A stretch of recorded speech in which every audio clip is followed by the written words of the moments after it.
ನಮಸ್ಕಾರ ಆತ್ಮೀಯ ಅಭ್ಯರ್ಥಿಗಳೇ, ಪ್ರತಿನಿತ್ಯ ಡಿಫೆನ್ಸ್ ಫೋರ್ಸ್ಗಳ ಮಾಹಿತಿಯನ್ನು ಕನ್ನಡದಲ್ಲಿ ನಾನು ನಿಮಗೆ ತಿಳಿಸಿಕೊಡ್ತಾ ಇದ್ದೀನಿ.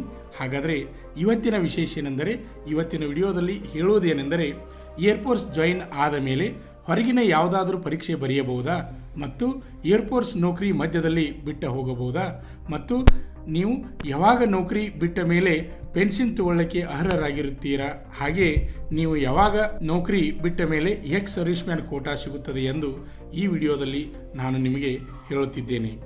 ಏರ್ಫೋರ್ಸ್ನಲ್ಲಿ ಮೆಡಿಕಲ್ ಪ್ರೊಸೆಸ್ ಕಂಪ್ಲೀಟ್ ಆದ ಮೇಲೆ 20 ವರ್ಷಗಳ ಬಾಂಡ್ ತುಂಬಬೇಕಾಗಿರುತ್ತದೆ. ಅಂದರೆ ಈ ಬಾಂಡಿನ ಅರ್ಥ 20 ವರ್ಷಗಳ ಕಾಲ ನೌಕರಿ ಬಿಟ್ಟು ಹೋಗಬಾರದೆಂದು.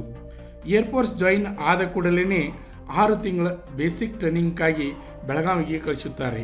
ಅಲ್ಲಿ ನೀವು 6 ತಿಂಗಳ ಟ್ರೈನಿಂಗ್ ತೆಗೆದುಕೊಳ್ಳಬೇಕಾಗುತ್ತದೆ. ನಂತರ ರ್ಯಾಂಡಮಲ್ಲಿ ನಿಮಗೆ ಟ್ರೇಡ್ ಹಂಚುತ್ತಾರೆ. ಟ್ರೇಡಿನ ಆಧಾರದ ಮೇಲೆ ಬೇರೆ ಬೇರೆ ಟ್ರೈನಿಂಗ್ ಸೆಂಟರ್ಗೆ ಕಳಿಸುತ್ತಾರೆ.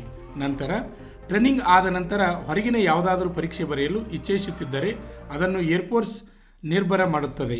ಯಾವ ಪರೀಕ್ಷೆ ಬರೆಯಲು ಹೋಗುತ್ತಿದೆಯಾ ಎಂದು.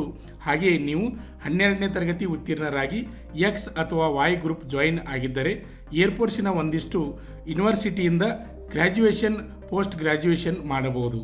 ಅಂದರೆ ನೀವು ಬಾಂಡ್ ಪೇಪರ್ ಸಹಿ ಮಾಡುವಾಗ ಅದರಲ್ಲಿ ಬರೆದಿರುತ್ತದೆ ಏನೆಂದರೆ 20 ವರ್ಷ ನಿಯತಾಗಿ ವಾಯುಸೇನೆಯಲ್ಲಿ ಸರ್ವಿಸ್ ಮಾಡಬೇಕು ಮತ್ತು 7 ವರ್ಷದ ಒಳಗೆ ಯಾವ ಪರಿಸ್ಥಿತಿಯಲ್ಲಿಯೂ ಡಿಫೆನ್ಸ್ ಫೋರ್ಸ್ ಬಿಡುವ ಹಾಗಿಲ್ಲ.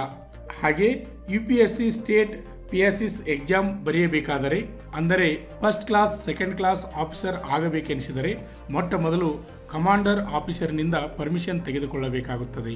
ಹಾಗೆ ಒಂದು ವೇಳೆ CEO ಮತ್ತು AOC ನಿಮಗೆ ಪರೀಕ್ಷೆ ಬರೆಯಲು ಅನುಮತಿ ನೀಡಿದರೂ ಕೂಡ 7 ವರ್ಷಗಳ ಕಾಲ ಡಿಫೆನ್ಸ್ ಬಿಡುವ ಹಾಗಿಲ್ಲ.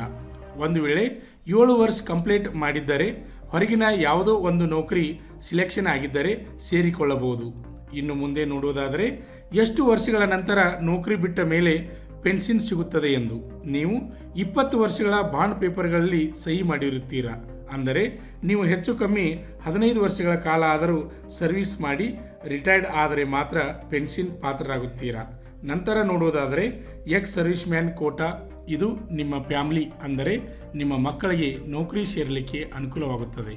ಇದು ನಿಮಗೆ 20 ವರ್ಷಗಳ ಕಾಲ ವಾಯುಸೇನೆಯಲ್ಲಿ ನೌಕರಿ ಮಾಡಿದರೆ ಮಾತ್ರ ಸಿಗುತ್ತದೆ. ಒಂದು ವೇಳೆ 7 ವರ್ಷದ ಒಳಗಡೆ ಅಕಾಡೆಮಿ ಬಿಟ್ಟು ಓಡಿ ಹೋದರೆ ಅದು ದೇಶದ್ರೋಹ ಎಂದು ಅಪರಾಧವಾಗುತ್ತದೆ. ಒಂದು ವೇಳೆ ಹಾಗೆ ಮಾಡಿದರೆ ಏರ್ಫೋರ್ಸ್ ನಿಮ್ಮ ಲೋಕಲ್ ಪೊಲೀಸರಿಗೆ ಕೇಸ್ ದಾಖಲು ಮಾಡುತ್ತದೆ. ನೀವು ಎಲ್ಲೇ ಇದ್ದರೂ ಹಿಡಿದು ತರುತ್ತಾರೆ, ಏರ್ಫೋರ್ಸ್ಗೆ ದಾಖಲು ಮಾಡುತ್ತಾರೆ. ಒಂದು ವೇಳೆ 7 ವರ್ಷದ ಒಳಗಡೆ ನೀವು ನೌಕರಿ ಬಿಡುವುದಿದ್ದರೆ ಫ್ಯಾಮಿಲಿ ಪ್ರಾಬ್ಲಮ್, ಅದಕ್ಕೆ ಹೈಕಮಾಂಡ್ನಿಂದ ಲೆಟರ್ ತೆಗೆದುಕೊಂಡು ಬರಬೇಕಾಗುತ್ತದೆ. ಆತ್ಮೀಯ ಅಭ್ಯರ್ಥಿಗಳೇ, ಪ್ರತಿನಿತ್ಯ ಡಿಫೆನ್ಸ್ ಫೋರ್ಸ್ಗಳ ಸಂಪೂರ್ಣ ಮಾಹಿತಿಯನ್ನು ನಾನು ನಿಮಗೆ ತಿಳಿಸಿಕೊಡ್ತಾ ಇದ್ದೀನಿ.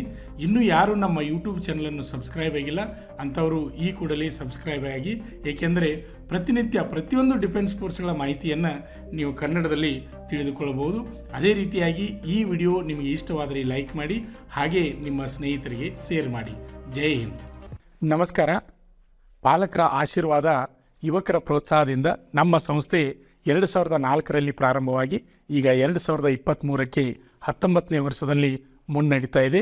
ಈಗ ನಮ್ಮ ಸಂಸ್ಥೆಯಲ್ಲಿ ತರಬೇತಿ ಪಡೆದಂಥ ಅಭ್ಯರ್ಥಿಗಳು ಸುಮಾರು 10,584 ಅಭ್ಯರ್ಥಿಗಳು ಇಂಡಿಯನ್ ಆರ್ಮಿ ಮತ್ತು ಪೊಲೀಸ್ ಇಲಾಖೆಯಲ್ಲಿ ಸೇವೆಯನ್ನು ಸಲ್ಲಿಸುತ್ತಿದ್ದಾರೆ. ಇದು ನಮಗೆ ಹೆಮ್ಮೆಯ ವಿಷಯ. ಅಷ್ಟೇ ಅಲ್ಲದೆ ಈ ಅಗ್ನಿಪಥ ಯೋಜನೆಯಡಿಯಲ್ಲಿ ಅಗ್ನಿವೀರ ಆರ್ಮಿ ರ್ಯಾಲಿಗಳು ಪ್ರಾರಂಭವಾದಾಗ, ಅಂದರೆ ಮೊದಲನೇದು ಹಾಸನ್ ರ್ಯಾಲಿಯಲ್ಲಿ 4 ಅಭ್ಯರ್ಥಿಗಳು ಅಗ್ನಿವೀರರಾಗಿ ನಮ್ಮ ಸಂಸ್ಥೆಯಲ್ಲಿ ತರಬೇತಿ ಪಡೆದು ಪಾಸಾಗಿದ್ದಾರೆ. ಆವಾಗ ತರಬೇತಿಗೆ ಅಭ್ಯರ್ಥಿಗಳು ಕಡಿಮೆ ಇದ್ದರು.